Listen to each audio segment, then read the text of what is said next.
Okay, so today I'm going to take you through really the progression of World War One. Uh, who was fighting, how they were fighting, where they were fighting, who was going to win World War One, kind of from the outset, and why they were going to win. So we're going to go through the progression over the course of 4 years, and we're going to do it fairly quickly.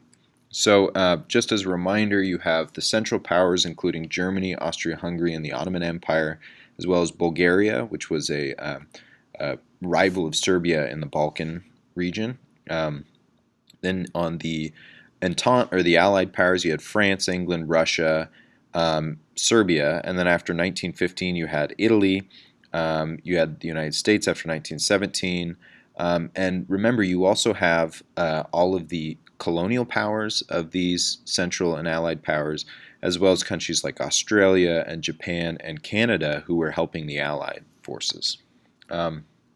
So what we're going to do is we're going to take a look first of all at Germany's plan.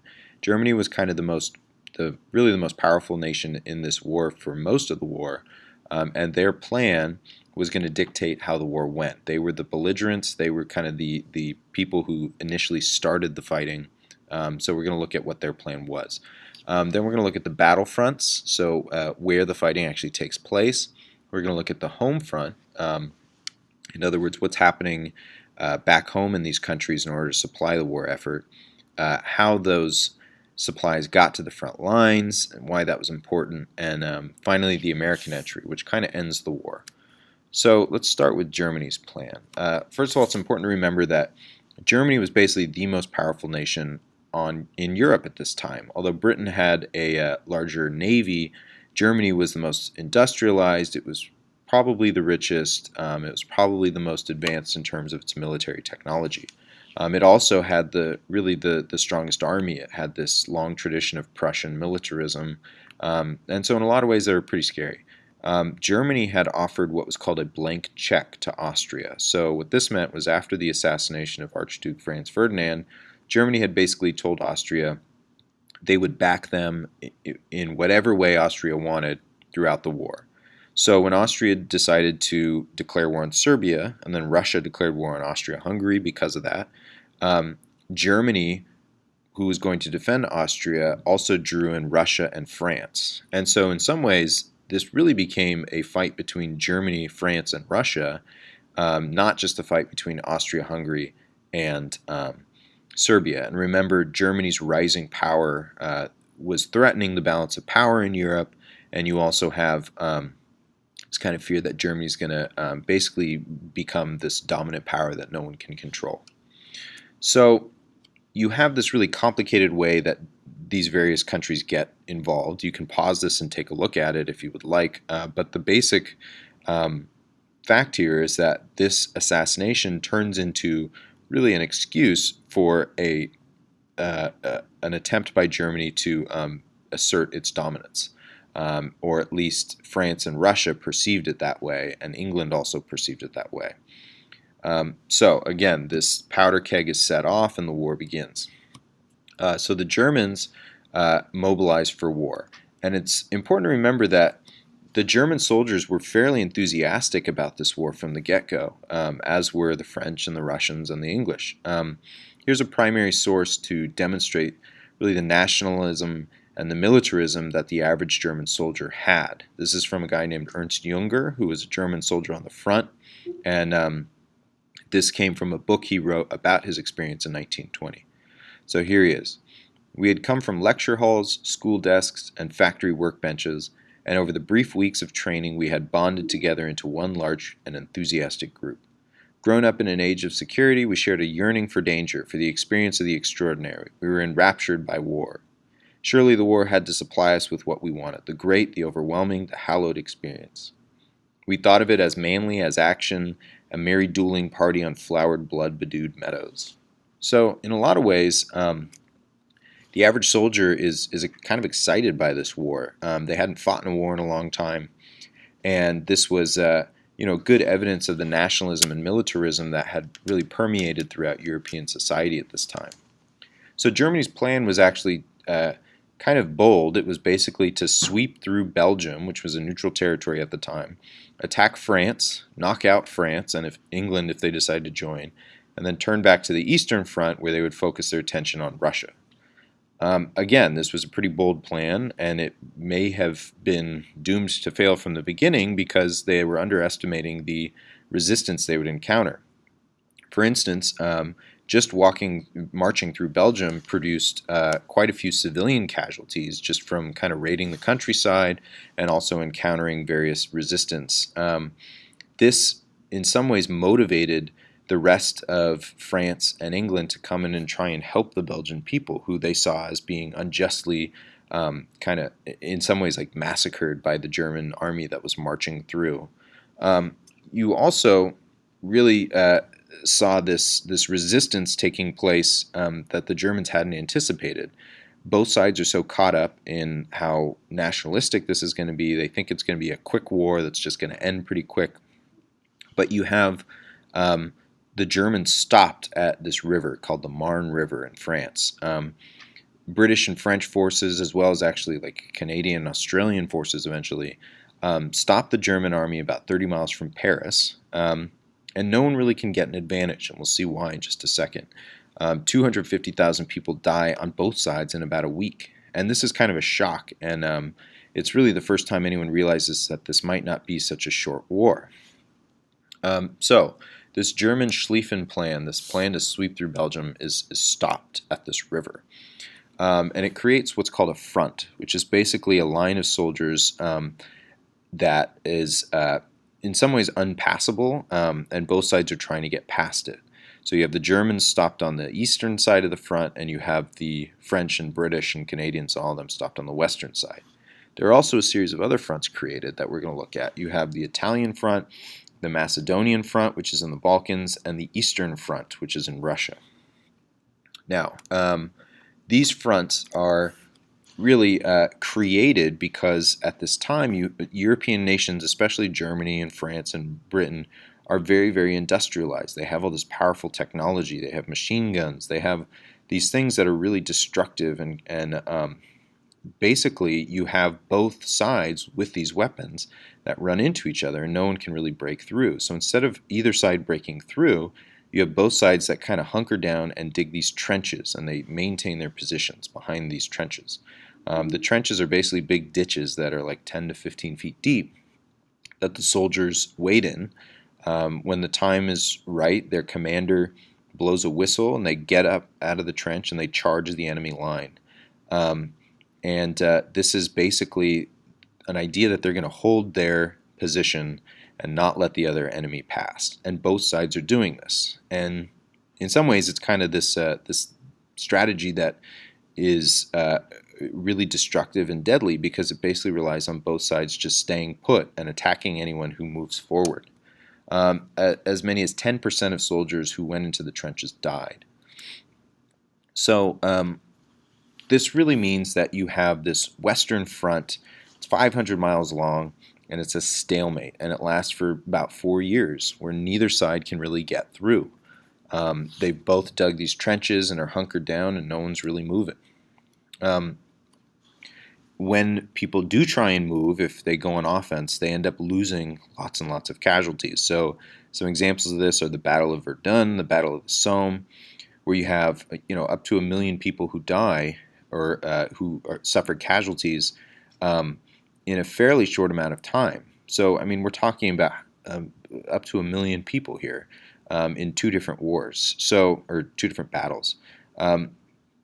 These are, in some ways, they only increase the hatred that each side has for one another. In other cases, they just make everybody miserable, and it leads to a decline in nationalism, which we'll get to in a little bit. The other fronts in this war include, for instance, the Eastern Front, which also lasts about 4 years. It's 1,000 miles long, so it's twice as long as the Western Front.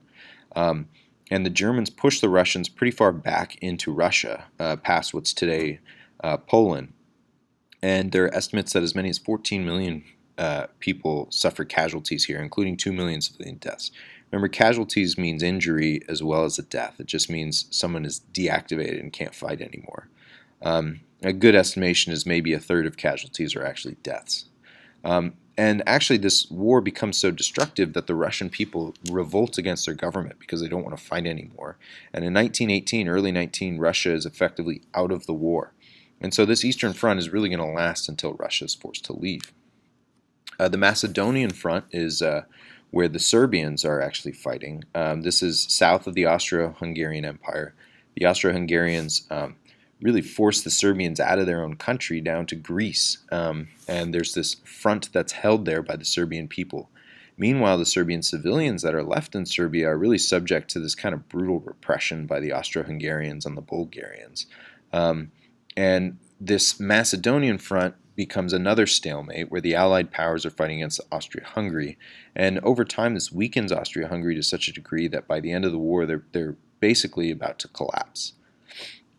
And then you also have the Italian front. The Italians decide at the outbreak of the war that they're not actually going to help the Germans and the Austro-Hungarians.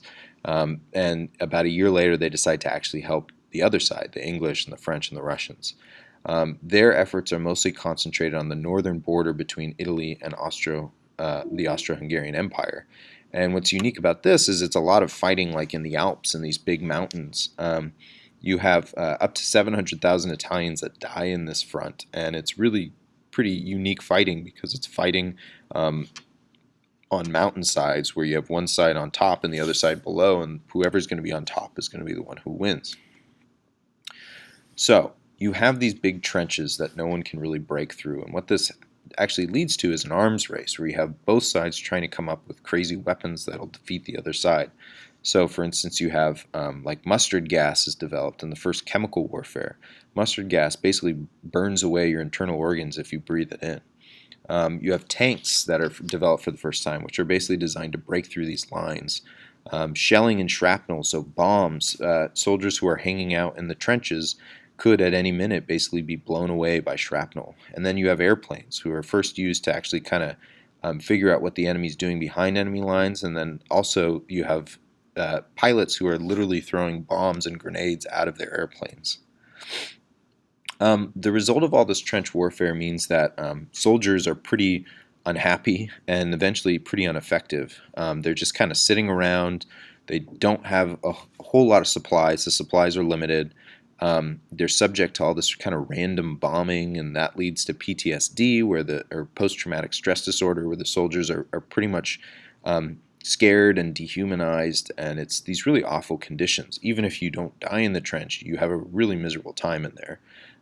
The offensive attacks always end in defeat. It's really almost impossible for anyone to break through these lines unless they have more people, and both sides are fairly evenly matched throughout most of the war. And you also have the fact that these people are pretty close to one another. So over the course of 4 years, when you have British and German soldiers just fighting one another, one of two things is going to happen. Either you're going to hate the other side so much and blindly that that's actually going to lead to a lot of problems after the war, which would happen. The other effect is that you basically stop caring, and it doesn't really matter what nationality the other side is. You both feel just kind of brutalized by the war itself. So here's a good example of this. It's a German soldier who wrote a book called All Quiet on the Western Front, which was published about 10 years after the war. And here you have a passage of him looking down at somebody who had just died.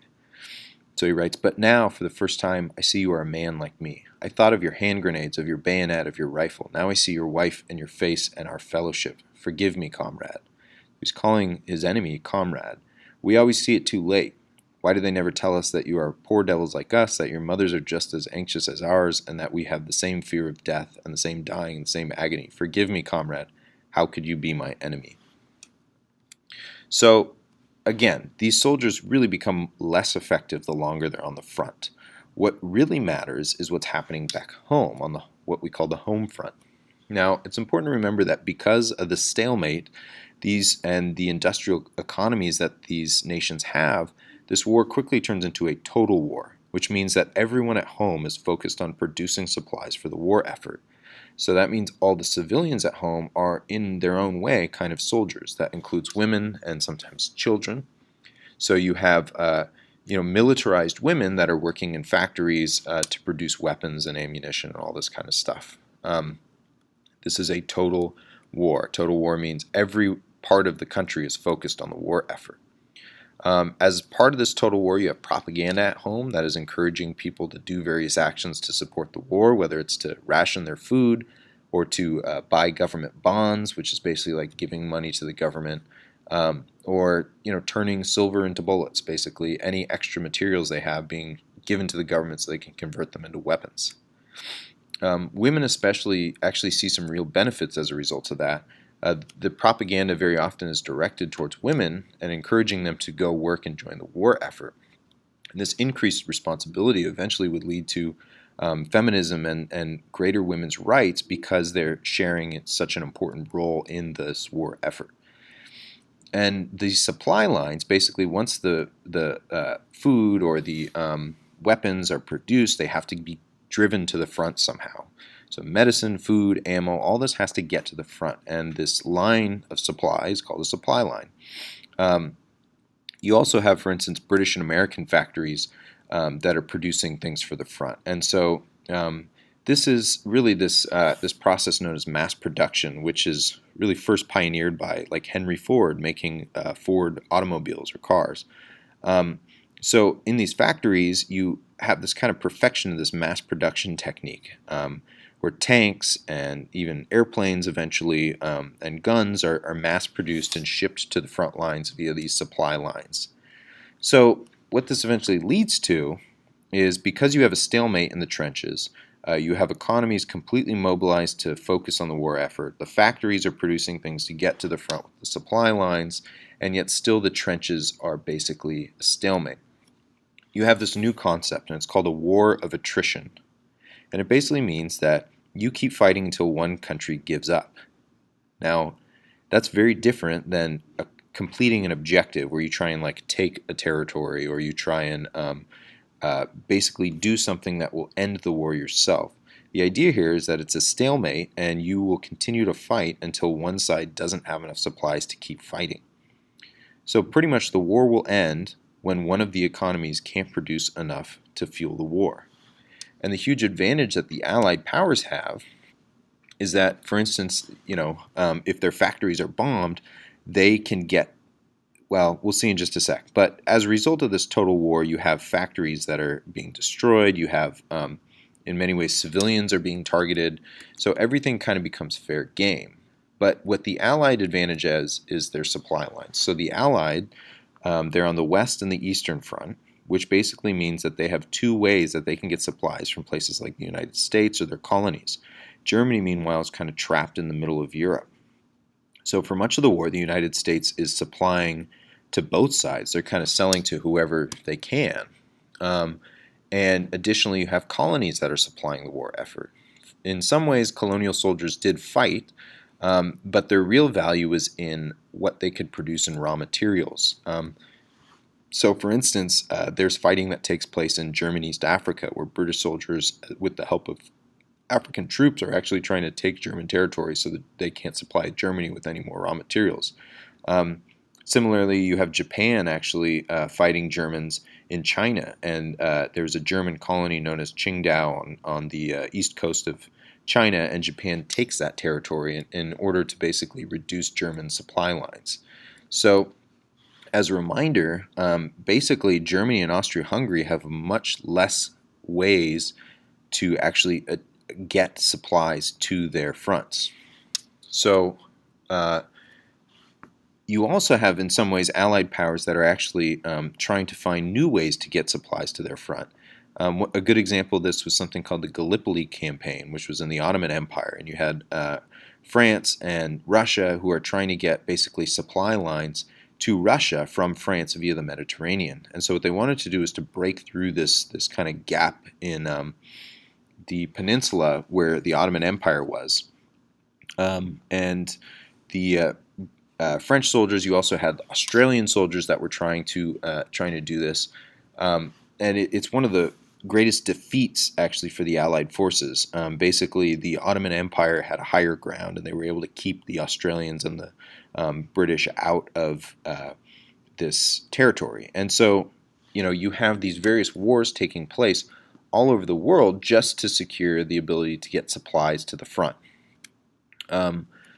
part Probably the most effective way of cutting off supply lines, though, was the British blockade of the North Sea, and this lasted a full 5 years. And basically the British took a bunch of naval ships, put them in the North Sea, and any ship that tried to get into the German Empire was either seized, or if they wouldn't stop, they were blown up. And as a result of this, the German people, and in effect the German factories, couldn't get enough supplies. They couldn't get the medicine they needed. They couldn't get food if they ran out of food.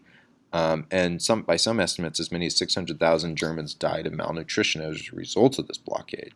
Again, this is a war of attrition. The strategy is to reduce supplies to the front so that one side has to give up. Germans tried to actually get through this by developing submarines or Untersee boats, basically called a U-boat, which means it goes undersea, basically.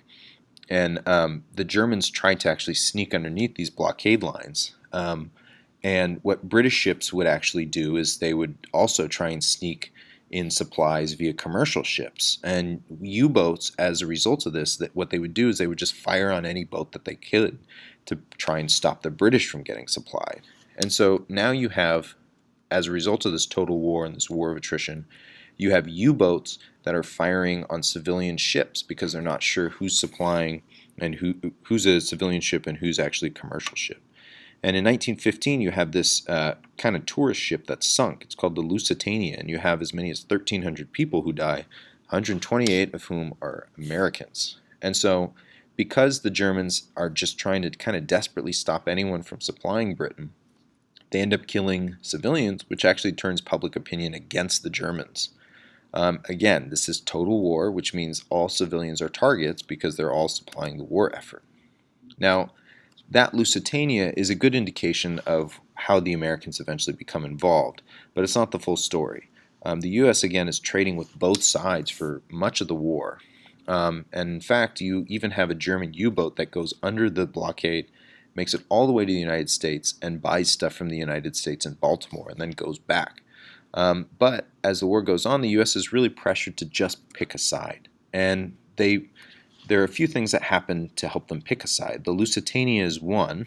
They're kind of mad at the Germans for killing 128 civilians. Another is that the Germans send this secret telegram known as the Zimmermann telegram to Mexico, and the U.S. intercepts this telegram. And what the telegram was trying to get the Mexicans to do was to invade the United States and to take back territory that they had lost in the Mexican-American War. Of course, this scared the United States. It wasn't even clear that Mexico would agree to do this, but again, it's kind of the Germans doing some shady things behind the backs of the Americans. You also had this idea that the Americans didn't want to get involved, but the Germans were in some ways dragging the Americans into the war, as some Americans saw it. The Americans believed in isolationism for most of the war, which meant they didn't want to get involved in European problems. And throughout American history, that's kind of been a theme.